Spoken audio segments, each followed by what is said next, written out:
Imagine Pankaj Tripathi లాంటి యాక్టర్ని టాలీవుడ్కి తీసుకొని వచ్చి ఒక డాన్ రోల్ ఇచ్చి బ్యాక్గ్రౌండ్ కమెడియన్లా పడేశారు.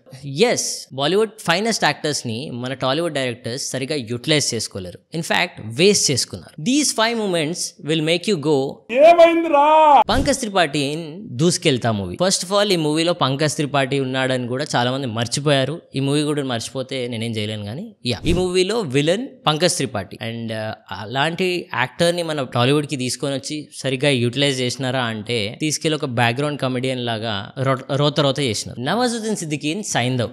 నవాజుద్దీన్ సిద్దికీ లాంటి యాక్టర్ని సైంధవ్ మూవీలో తీసుకొచ్చారు అండ్ తెలుగులో డబ్బింగ్ కూడా చెప్పించారు. బట్ క్యారెక్టర్ని వెరీ స్టీరియోటైప్ లా యూజ్ చేసుకొని వేస్ట్ చేసుకున్నారు. అర్జున్ రాంపాల్ ఇన్ భగవత్ కేసరి. ఆబ్వియస్లీ బాలకృష్ణ ముంగల ఏ యాక్టర్ అయినా సరే అట్లా సైడ్ చేసేస్తారు. బట్ అర్జున్ రాంపాల్ లాంటి యాక్టర్ని తీసుకొని వచ్చి లెజెండ్ మూవీ లాంటి క్యారెక్టర్ ఇస్తారు అనుకుంటే ఇక్కడ కూడా జస్ట్ ఒక స్టీరియోటిపికల్ విలన్ క్యారెక్టర్ ఇచ్చేసి అక్కడ అర్జున్ రాంపాలే రావాల్సిన అవసరం లేదు, ఏ యాక్టర్ అయినా సరిపోద్ది. బట్ ఎందుకు తీసుకొచ్చారో, ఎందుకు వేస్ట్ చేశారో తెలియదు. Manoj Bajpayee in Puli. Manoj Bajpayee is one of the underrated actor at that time.